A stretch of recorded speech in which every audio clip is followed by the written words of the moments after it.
இந்த சிங்கம் சீரீஸ்ல எல்லாருக்குமே தெரிஞ்சுக்க ரொம்ப ஆசைப்படுற ஒரு விஷயம் இந்த பஞ்ச் டயலாக்ஸ் எப்படி உருவாகுது, அது உருவாகும் கதை. ஏன்னா அது ஒன்று ரெண்டு பஞ்ச் இருந்தா பரவாயில்ல, சிங்கம் படங்கள்ல வந்து சீனுக்கு சீன் பஞ்ச் தெரிக்கும். நீங்க ஒருவேளை அது பஞ்சா கூட நினைக்காம இருந்திருக்கலாம். பட் எங்களுக்கு வந்து நடைமுறையில் நாங்க பேசும்போதே அந்த பாக்குறியா வாலு அதெல்லாம் வந்து எங்களுக்கு அப்படியே எங்க நடைமுறை பாஷையில் அது வந்து வந்துடுச்சு.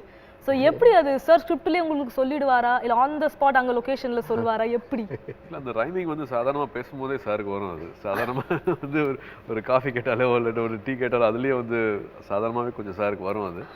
பட் எமோஷனலாக இருக்கிற டைலாக்ஸ் வந்து அதில் வார்த்தையில் எப்படி அழகு சேர்க்கலாம் அப்படின்னு பார்க்கும்போது ஐ திங்க் அப்படியே வந்து உட்காருது அப்படின்னு நான் நினைக்கிறேன். அவர் வந்து எப்படி உங்ககிட்ட அது வந்து சொல்லி காட்டுவாரா இல்லை இதான் சார் டைலாக் உங்கள் ஸ்டைலுக்கு பேசுங்கன்னுடுவாரா? இல்லை, நான் சொன்னேன் இல்லையா, அந்த ஒரு வருஷம் எடுத்துக்கிறதுக்குன்னா அந்த ரைட்டிங் தான்.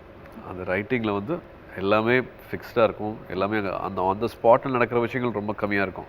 அது பேசி பேசி பேசி இது ஒர்க் ஆகலையா அப்படிங்கிறது ஒரு அலசி பார்த்து ஷோர் ஆகிட்டு அப்புறமா தான் அந்த செட்டுக்கே வரும். அது இதில் ட்ரெய்லரில் வந்து பார்த்தோம், ரொம்ப அழகாக புரட்சி தலைவருடைய அந்த பாட்டு நான் ஆணையிட்டாலேருந்து அதை யூஸ் பண்ணியிருந்தீங்க. ஒரு தவறு செய்தால் தயவுசெய்து நான் அதை சொல்ல, நீங்கள் ட்ரெய்லரில் கேட்ட பின்னால் நான் சொன்னால் ரொம்ப வேறு மாதிரி இருக்கும்.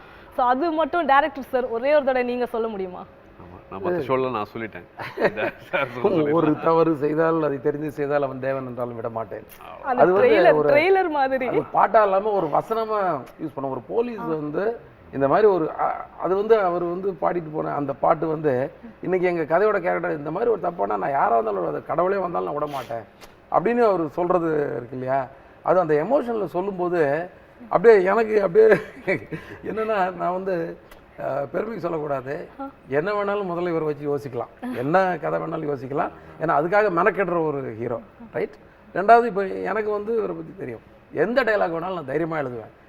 ஏன்னா இவர்கிட்ட வந்து டைலாகில் வந்து ஒரு நியாயம் இருக்குமே தவிர எவ்வளோ ஃபோர்ஸ் வேணாலும் ஏற்றலாம். ஏன்னா எமோஷனில் அதை சொல்லும்போது வந்து ஆடியன்ஸ் கிட்ட கெட்ட பேர் வராது. ஸோ எமோஷனில் அடிச்சுட்டு போயிடுவார். எனக்கு இப்போ நீங்கள் சிங்கத்தை ஃபோட்டோவில் பார்த்துருப்பேன், டிவியில் பார்த்துருப்பேன்றது நீங்கள் அது ஸ்டைலாலாம் சொல்லவே முடியாது. ஸ்டைலாக சொன்னால் ரொம்ப அது வந்து எவ்வளோ நல்லா இருக்குன்னு எனக்கு தெரியல. அந்த எமோஷன், அந்த மூடு, அதுக்கு முன்னாடி 10 சீனுடைய கண்டென்ட்டும் அதுக்குள்ளே இருக்கும். கோவமும் ஒரே அரை பல்லு 32 கீழே விழுந்துருன்னு சொல்கிறது வந்து உண்மை கிடையாது. 32ல் 1வது மேலே இருக்கும். ஆனால் அந்த கோவத்தில் சொல்லுவோம் இல்லையா, அதோடைய பிகர் வெர்ஷன் தான் ஒங்க அடித்தா 1.5 டன் வெயிட்டுங்கிறது. அது அந்த கோவத்துலேயும் அந்த ஆதங்கத்துலேயும் சொல்லும்போது அது உண்மையாகவே இருந்த மாதிரியும் அது வந்து யாருமே அதை வந்து ஏற்றுக்கிட்டாங்க அந்த கோவத்தை.